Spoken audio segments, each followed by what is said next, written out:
just, keeps it's better for the market, for the areas, for everyone Mhm. involved in Arlington, Dallas, Fort Worth area. Yeah, it's got to be exciting for you guys. I mean, like you said, nearly 4,000 jobs, and these are very high paid jobs going into that market. Yeah, it's such an interesting market down there. I don't know, a little secret fact. I lived there for 1 year in 2012, right before I moved here to Boulder.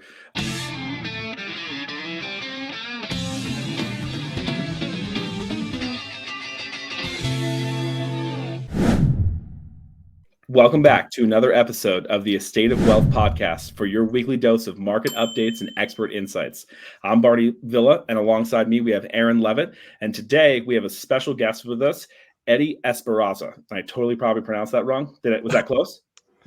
Somewhat close. Eddie Somewhat Esparza. close. Esparza. Yeah, I think we rode some R's last time we had lunch together at Yes. the Mexican spot. Yes, I'm terrible at rolling my R's. Well, thanks for joining us, Eddie. It's super nice to see you again. We actually met Eddie at Raise Fest down in Phoenix with Hunter Thompson's special event he had down there, which was super fun. And then we saw you again in Salt Lake at the Best Ever conference. So we thought we'd have you on here and ask you some fun personal questions and talk about some hot takes on the news. But Eddie, why don't you tell our fans a little something about yourself? Yeah, definitely. And before I start, super excited to be part of the podcast. As Barney mentioned, my name is Eddie Esparza. So I was born and raised in Chicago. I started off in real estate, just really helping my father out. So he had investment properties. I really spent a lot of time, kind of helping my dad, like growing up, where my friends were actually like out and about playing. I was breaking down walls and setting up drywall and stuff like that. So that's where my love of real estate really came. Fast forward in multifamily syndication. So what I do is, I help source deals, talk to brokers, review financials, and then also help a lot of people, as far as investing goes. Feel like what we do is not widely known. So just spreading a lot more information out there about, alternative investing, how to invest in real estate without actually having to do the work yourselves as we have and gotten multiple 4 a.m. calls where something is broken, we have to replace it, right? And we got to get out of bed. Yep. Sometimes that's the best call you could take. I know, right? Who does not want to get up at 4 a.m. and get straight to work? Yeah. Didn't you just close something in Arlington? Is that right? Yes. In Texas? Yep. We closed, team and I, we closed 133 units down in Arlington, Texas. So this is less than a mile away from the AT&T Stadium. And there's a few things that we love outside of the location. Really that it was just not being properly ran. We saw a lot of value add as far as being able to bump up rents like $200, implementing a lot of other income. But one thing that really stood out for me was a day after we closed, we had an investor day. We went to go clean up the property, just clean up trash, do some setups for some of the model units. And, I got to talking with a lot of the residents, and they shared a lot of kind of horrible stories about previous management and previous ownership. For me, when it really hit me was talking to them and seeing that they were so happy and proud that ownership was there, cleaning up the property, talking about the changes that we're going to implement. And when people say that, we are here changing people's lives, like we're actually doing that. Awesome. No, that's super cool. Yeah, I think you closed that right when we were in Salt Lake a couple weeks ago, right? Yeah. So closed it a few days, I think like a week or two right beforehand. Yeah. Oh, nice. Excellent. Yeah, it's always great when you're able to come in there and add some value to tenants who care, right? Best case scenario, like you said, there's that pride of ownership. Yeah, no, I completely agree. And it's also setting just the tone, right? That, we care about the property. We're going to treat it like ours. And we're also here to help the residents, right? And aside from just kind of showing up and cleaning, one other thing quickly that we're doing is that we're bringing in a local church community to help out with after school programs and tutoring the kids. So they love that. And we're really like focusing on building a community there. It's just not an apartment that you apply to like you're applying for a community. Yeah, it's so exciting to hear everybody's journey through the first time that they experienced real estate all the way up until now, and you obviously have some great success. And I think everybody has their starting journey to where we are today. Yeah, absolutely. And I think that the value add play, we like that as well too, because there's something like rewarding really when you can go in and help out a community and really even help reestablish community like you're talking about, bringing those events back there and making it more of a space that can be enjoyed and shared, by families. So I think that's always a huge plus, in this multifamily space when you can come in and make something better for people. We're actually going to get into some of these multifamily foreclosures in one of the articles we're going to talk about, but not all of them are created equal. So, you want to find yourself some good operators, who are really going to go in and not only do their due diligence, but actually execute what they say they're going to do in the plan. So that's really awesome to hear. Yeah. Thanks for sharing that. All right, let's get into some of these funny questions that we have, these funny personal questions. So we gave them to Eddie beforehand, so there's no surprises here. But the first one I always think has been the most interesting to interview people with. But if you could live in any fictional home from a movie or TV show, which one would it be and why? So it would have to be the Home Alone kind of mansion for a couple reasons. Yes, I love it. For a couple reasons. I mean, it's here based in Illinois.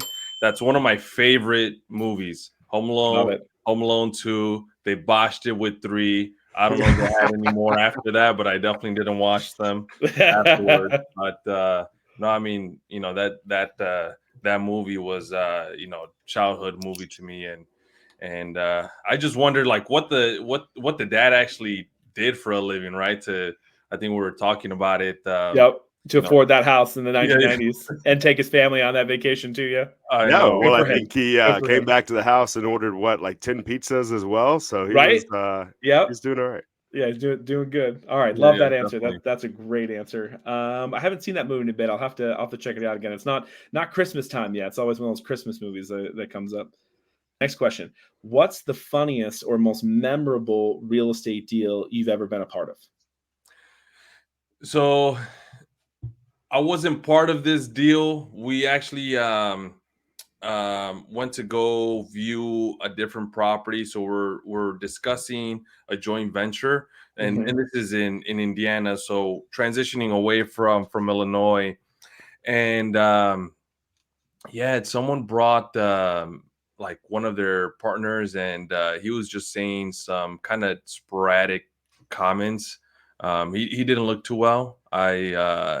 What I thought that he was just like a crackhead that someone kind of lifted up from the side of the street. Yep. So obviously that deal didn't happen, but for me it was just we're walking through the plumbing. We're walking through the kitchen. We're taking a look at the plumbing. Some of the rooms there was no lights in, so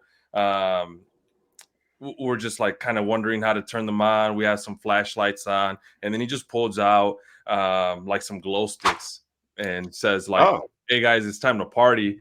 I'm like, hey, well, there's no better way to light a property than a couple of glow sticks.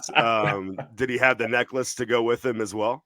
Man, it was so dark. I didn't see it. My first thought was, this is definitely not the type of party that I want to be involved in or get invited to. Yeah, no, but I just thought that was really random. Needless to say that no deals were made. Yeah, that's not what you want to see when you walk properties. Now, I've done quite a few fix and flips myself, and I started in the single family space, so that's a lot of what I saw in the beginning, and it's just I'm over it. Like there's just too much of that out there. And we talk about value adds and things, but there is a point, where we might just have to walk away and say no. Yeah, Eddie, but it's so funny to hear you say that, because there is a lot of times, when we go to walk these properties, and whether it's a tenant who currently lives there or maybe used to live there, you sometimes get surprised at the people who tag along for property walks. Yeah. So, I mean, I was expecting it from the residents and how they, particular people kind of live, right? Yeah. Not someone kind of coming in, and we're obviously coming in for business purposes, and sure. Yeah. Right. Wild. That's a good one. Yeah. Thank you for sharing that. Yeah. All right, next one up. If you had to describe your investment style in terms of a movie genre, comedy, drama, action, etc., what would it be and why? Oh man, nothing too thrilling. It would have to be some kind of Animal Planet kind of documentary. National Geographic. Yeah, yeah. Like, yeah. Like, it sounds interesting. You want to see it, and then it just ends up being in the background while you're on your phone or you're doing something else. To me, it's just like plain boring. It's not sexy, right? We're not reinventing the wheel.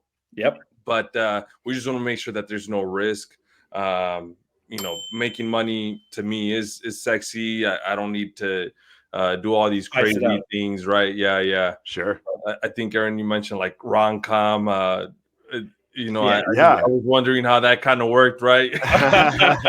It sounds like your movie style is a slow burn or maybe a documentary that you put on in the background and don't even notice it's there. But just that consistent passive income, plain Jane, but you're getting it every time.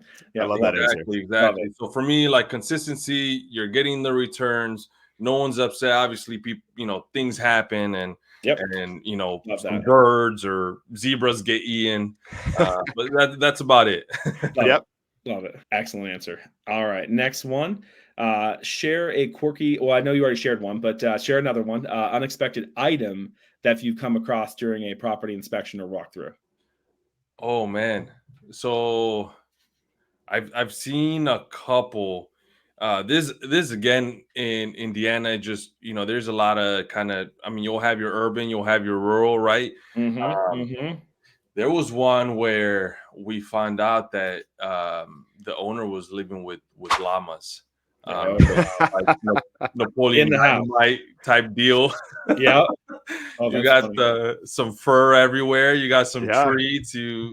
I don't know what. Did it spit on you? I think they're known for spitting, right? Did they? Yeah. No, I didn't get close enough. If they're not on a leash, they're not trained. I try to stay away. Yeah. And they had like their own little kind of table to eat in. So I don't know how that kind of worked. Lunchtime, dinner time. Yeah. But it sounds like you ran into a real life Napoleon Dynamite. So yeah. Right. Yep. Yeah, exactly. Wow, that is quite unexpected. Llamas. Yeah, that's an interesting one for sure. All right, last question. If you could swap lives with any famous real estate mogul for a day, who would it be and what would you do?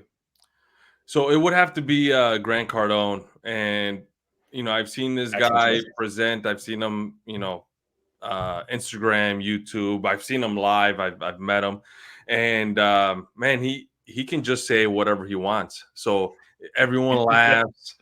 He's just up there kind of cracking jokes, and you can just tell he really loves it, right? So he's obviously Uncle G, the OG, and just inspiring a lot of people. So what I would do is kind of just live in his life, see how it kind of looks like, maybe do some stand up or something like that. There was one of the conferences that I went to, and there was someone who had asked a question around investing in farming, right?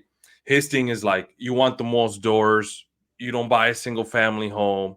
In this case, there were no doors. It was just a farm. And she stated because she wanted to be like, I think Warren Buffett, or I forgot if it was Jeff Bezos, one of the two that invested in like farmland. So the entire kind of day he was just cracking up like, hey, you can invest in multifamily or you can be the next Jeff Bezos, like the lady sitting in the audience, and everyone is cracking up. She stayed till the end. She loved it. She was laughing. I think what he does and how he speaks to people and just having that humor, but still providing a lot of value to people, like it just seems fun to me. Yeah, he's super witty, and the way that he's able to come back off those jokes is funny to see as well. Yeah. Yeah, I first got into Grant Cardone in my sales career really early on, and used a lot of his coaching programs. And I always remember his listening to his live calls where people would call in, and they would start a cold call conversation with him, and his responses were just absolutely hilarious. He would just tear these people apart because they'd be really terrible, but he was very honest with them, in the way that he approached it. He's like, nope, no sale, no sale. He'd like cut them off halfway through the sentence, be like, nope, this is not how we're doing this. And I've always really appreciated that about him, his honesty and straightforwardness, and even as funny as it can be, because a lot of times when you're doing sales and cold calling, it can be very, not friendly to the ego. So he just cuts that out right away, cuts to the guts of it, and then gets you to, perform better afterwards. So I really like that, because I definitely also got into a lot of the multifamily with him as well too. So he's definitely a great inspiration in all aspects of business for sure. All right. Well, thanks for taking the time to answer those questions, Eddie. Let's jump into a few articles. And I think you shared a couple with us. Aaron, do you want to share the screen? And yeah, let's take a pop look them at up. the articles for today. Yeah, these ones will be talking about the Texas market in general. It's heating up. Oh, nope, not that one. No sneak peeks. Perfect. Let's jump into the Texas. Yeah. So Caterpillar is expanding in Texas. What do we think about that? Jobs are on the rise in Texas. Yeah, definitely. And I love seeing these type of articles just because obviously we invest heavily in Texas and in Dallas, Fort Worth, and just seeing that more employers are moving down there or they're expanding, right, is just proving the point that even right now with a lot of the headaches, with a lot of the uncertainty, Texas, DFW specifically has great fundamentals, and that's something that we're proud of, and that we let all of our investors know. So when I see stuff like this, it's kind of geeks me out.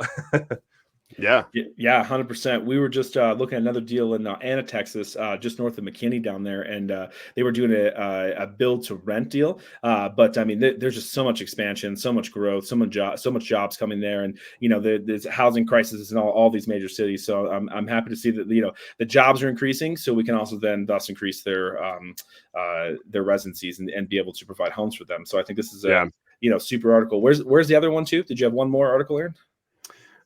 Yes, we do.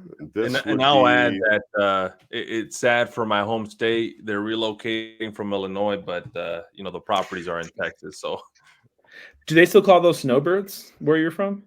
Yeah, snowbirds. Is that a thing? They're still snowbirds? Yeah, that's what we call them in Colorado. They go to Yeah. Florida. I'm actually from upstate New York originally, so that's definitely what we call them on the East Coast. That people just move right down to those warmer states. Yeah. This one's interesting too. A lot of tech jobs coming in there. Big satellite manufacturer, it looks like, in Arlington. That's part of the little triangle right there: Dallas, Fort Worth, and Arlington. Yep. And like I mentioned, we just recently closed on a property in Arlington, close to the Dallas Cowboy Stadium, Very nice. close to the university as well. So for me, I have a tech background, so hearing this, specifically around like e-space, right? It just sounds very interesting, and that they're committing to creating almost 4,000 new jobs over the next couple of decades. It's a huge investment, and just solidifying like, hey, where we're investing, there's a lot of growth, and it's a domino effect. So you have the jobs, you have the people coming in, then you need people for those jobs. So it's either the people that are living there. This is, tech, well-paying jobs. So then medium household income goes up, or then you have people relocating, coming to the location, driving population, and it's just a snowball effect. It just, keeps it's better for the market, for the areas, for everyone involved in Arlington, Dallas, Fort Worth area. Yeah, it's got to be exciting for you guys. I mean, like you said, nearly 4,000 jobs, and these are very high paid jobs going into that market. Yeah, it's such an interesting market down there. I don't know, a little secret fact. I lived there for 1 year in 2012, right before I moved here to Boulder. Lived there for a solid year. And actually, being from New York myself, I would say not the city, upstate, I actually really enjoyed Dallas a lot. I thought that was a great city. And also being in San Antonio as well, too. I think there's a lot of, interesting new culture kind of emerging there. And it's a really fun place to live. I mean, I really enjoyed, I was kind of by the university. I'm not sure if you were where White Rock Lake or Baylor Hospital is, but I was kind of on the east side of Dallas and, got to kind of explore that downtown area. And it's really nice and clean. I don't know what else to say. I don't want to say anything too taboo. I know we're doing hot takes, but I'm from New York and I am not a fan of that city. You couldn't pay me enough to live there. But Dallas, on the other hand, I actually really liked. I was kind of shocked, by how much I actually really enjoyed that city. I always say because there's a lot more sky, like everything is a lot more open. But I'll tell you this: I saw my first week at over 106 degrees. I saw one day at 114, and I said never again. Yeah, I'm out. But other than the heat, it is quite a fun place to live. I know they call it the concrete jungle, but there is kind of a lot to do, and especially you're so close to Austin, you're so close to San Antonio and these other cities that it's just a nice little hub, for all this like we're even saying the new tech going on, these new companies coming in, because it's just a great place to live for quality of living as well too. So I definitely put Texas on my map as one of my top 3 states that I would live in aside from Colorado. Well, I think the other interesting point to point out here is, Texas has been this red hot market for growth, with the governor and, local, people trying to really push jobs and really get the economy driving down there. It's exciting to watch. Yep. And then speaking of living in our favorite states, our next article is from Colorado. Why don't you pop it up on the screen there, Aaron? I'm just going to read it verbatim because it's super true. These landlords and property management companies are pretty wild, but this says Colorado family charged $4,000 in fees after loved one dies unexpectedly. Landlord says death meant she broke her lease. I'm just blown away. I'm a little speechless when I first read it, but I mean, at this point, I've read it a couple times now, and I'm just a little taken back. And we'll name the property management company because we're pretty familiar with this company here in Denver. Can you remind me which one it was again, Aaron? Yeah, this would be Greystar. They have a lot of new builds on the suburbs and the outskirts of Denver, and they also manage some newer buildings downtown. But it's just wild to think that, of course, we are in the business of, doing business, but at the end of the day, I mean, there needs to be a little bit of understanding that there are extenuating circumstances that can kind of forego some of the leases that are in place. And, I would think that when somebody passes away, that would be one of those extenuating circumstances. Yeah, I don't know what to think after you read that, the title there, right? And, my follow-up question is, like, how's the funeral going to happen if there's going to be a funeral there, right? Like, to Aaron and Barney's point, it's just not the way that business should be done. It's all about bringing value and helping people and bringing, building the community. Like I mentioned earlier, you don't like, what do you get from this? Like $4,000. How big is this property? Like, should it not be generating that already? Right. It looks like a pretty large complex there. Yep. And it just puts a bad kind of taste in people's mouth. So then when people see us doing what we're doing, they automatically think negatively about what we're doing and who we are, and go to news like this and pin this on us. Like, if we're in the same kind of school or in the same grade as these people, right? We're cut from the same cloth, and we're not. And it's unfortunate that Greystar took that avenue that they did, because you're right. I think at the end of the day, it is a relationship business, and we just choose 100%. To do our business differently than what we're seeing here.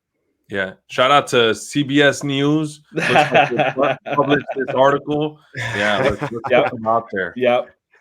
And then just to give you some reference too, if you're familiar with Colorado, this town is actually Greeley, so it's just northeast of Denver. And if you go north of Fort Collins, you've gone too far. Off of I-25, it's Greeley is on the east side, so a little bit different demographic, if you will, than in your traditional Denver area. But there is so much sprawl going on up there. So even as you're seeing this picture right here, this is a very newer construction community, and I've actually sold quite a bit of houses up there, and I'm very familiar with the area, and I like it a lot. It's some of the more affordable places in Colorado, some great jobs, and very close to, like I was talking about, Fort Collins, and very close to Denver as well too. So it's a nice little hub area, and there's been a lot of growth and development around it, expanding over the past 10 years for sure. So it's just unfortunate to see some of these. I can't even call it a newer property management company, but this is one of these topics where it's like, you need to be protecting the tenant in cases like this, because on the other side, we also talked about another article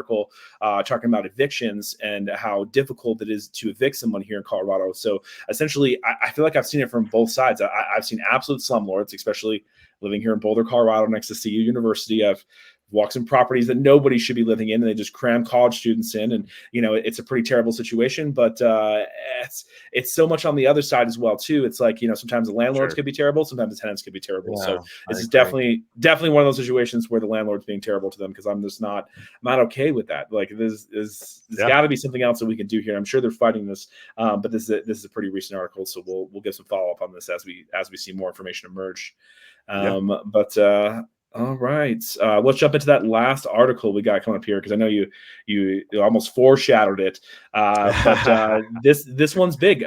This one kind of hits right in our commercial sector here, and it reads: commercial real estate foreclosures jumped 117% in March as trouble looms. And now this is a Fox Business article. This is a hot take headline here, so to speak. But we can talk about this from a bunch of different angles. But Eddie, what are your first initial thoughts here in reading this headline? Yeah, I mean, it's scary, right? When you first read this, you're not in the business or don't understand it. Then you're saying, hey, commercial real estate, everything is going down. People are telling me to invest in real estate. Like, right now is not the time. I'll echo Warren Buffett's, his words, right? When there's blood on the street, when people are greedy, you just got to jump in. So, I mean, that's it. The opportunities that we're seeing here. It's there's been a lot of people that didn't know what they were doing, didn't have the right knowledge or the right people besides them to tackle these properties.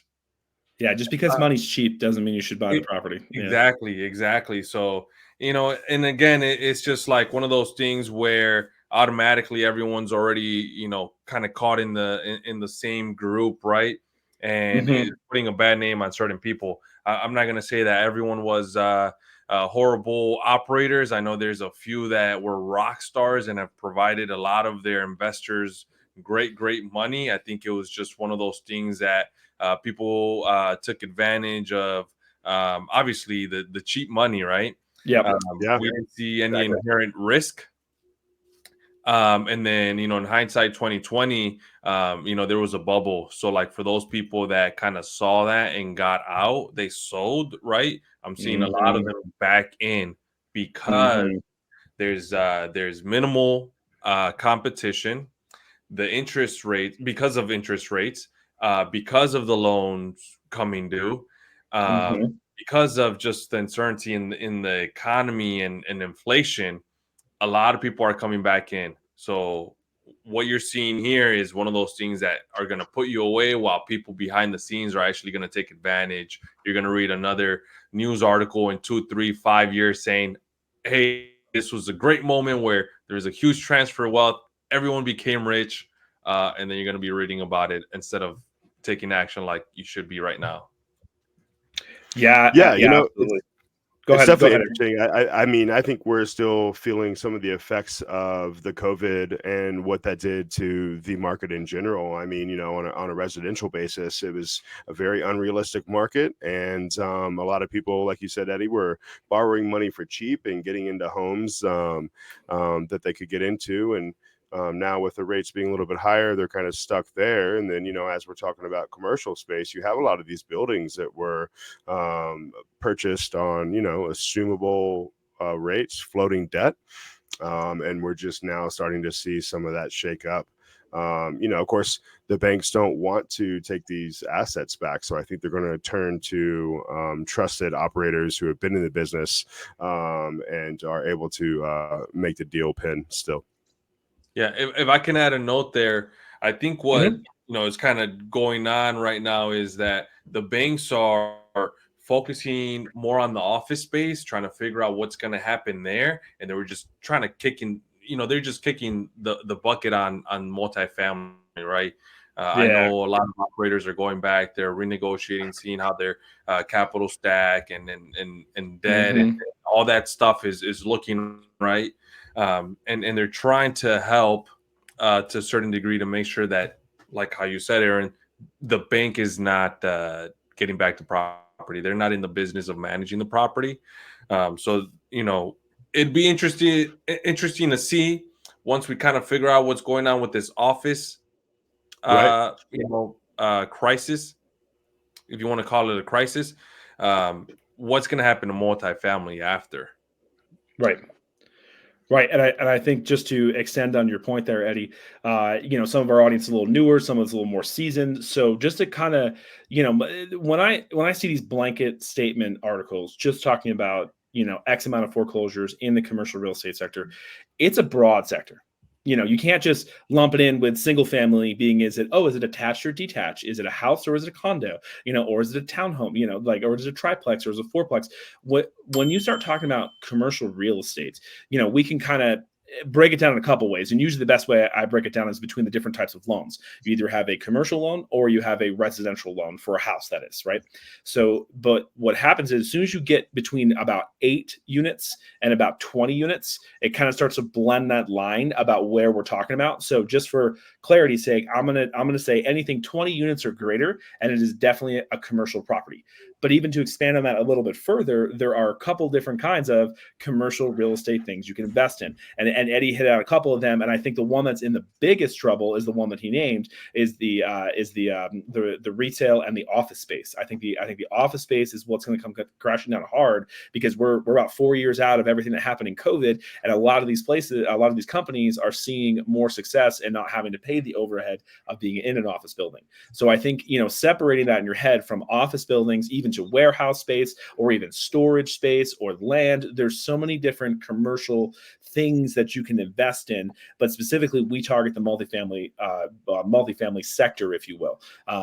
Whether that looks like midterm rentals, even short-term rentals. But these apartment buildings are a little bit different than just saying, oh, all these commercial properties are foreclosing. So again, I really think it's just a kind of what do you call it? It's a very broad statement. Yeah, clickbait. I read clickbaity article. Yeah, because 117%. Holy wow! That seems like a lot. But what does that actually mean? For multifamily real estate, and I believe it's less than 5% of that. Yeah, right? Like in the whole commercial sector, it's a very, very, so even when we talk about this $1 trillion debt cliff that's coming up, of all these potential foreclosures and all these people that we're talking about having to refi out of these commercial loans at higher interest rates. So again, even to your point, that strategy, that people had even 3, maybe 5 years ago of buying money, at a very cheap interest rate and not thinking about the next 5 years, it's a little tough for me to have any kind of sympathy for that if you didn't bake that into your strategy. So it's unfortunate, that we're seeing a lot of these things happen. But again, is it in the multifamily real estate? Not a lot, not nearly as much as, like I said, the retail or what we've been talking about with the office space. So I always think that's an interesting point to clarify, what the commercial space really is. Again, you've got loans and then you have different property types. So we invest in multifamily real estate and we want to stay, in some regard, far away from some of these office issues when we're vetting these operators and who are investing in these larger commercial deals. So anyways, I'm going to go off on a tangent or get off my soapbox now, but I like to make sure people are distinct and understanding the difference. Yeah, and I think it's also interesting, with the COVID and the rise of the work from home, remote work scenario. A lot of people are looking for the apartments with the nicer amenities, the pool, the gym, some of those amenities that they really require for being able to stay home and stay in their apartment more than what they used to. I agree. I think it really shifted a lot of what people were looking for. We're cooped up at home, maybe even with loved ones, right? We all love family, but if you're stuck in the same household for a year or two, probably be some problems there. So I think we're all cooped up for far too long with everything going on, right? And for a real reason, right? Then now, like, everyone wants to kind of go out, and that's what we're kind of seeing, right? We're seeing kind of shift in demands, like how you said, all the amenities, the newer builds offer that. So it's interesting to see where this goes. We try to kind of anticipate or forecast where these shifts are going to go, because then you're going to land in the money if you're able to kind of see what's happened in the past and then where that's going to lead, right? So I think a lot of people had that same mindset with COVID. Everything was super expensive. There are homes that were being sold for 40, 50, 60 a door that are now double, even still in this market with the high interest rates. So it's interesting to see, and looking forward to see what's happening, right? Absolutely.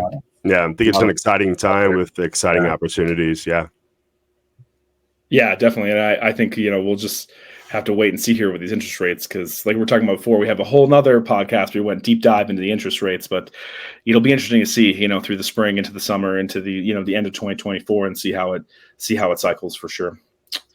Awesome. Well, thanks for coming on, Eddie. I really appreciate this. Super nice to see you again. And hopefully we'll get together maybe in Denver. We're going to be out in Chicago. We're talking about going to bigger pockets. So looking forward to seeing you again, my friend. This has been excellent, and I appreciate your time jumping on here. This has been fun. Thanks, Aaron, as always, for hosting by my side. Any final thoughts before we sign off here? No, just that I appreciate the opportunity to be on with you, Barney, Aaron, in this podcast. Definitely a fun one. I just wish that my answers were funnier. It's all good. We're just not taking it too seriously, right? No, but it was great seeing you guys again, man. Yeah, likewise, Eddie. Thanks for coming on. We appreciate you. Awesome. Thanks, guys. Thank everybody for watching. If you made it this far in the video, make sure to like, share, and subscribe, and we'll see you on the next one.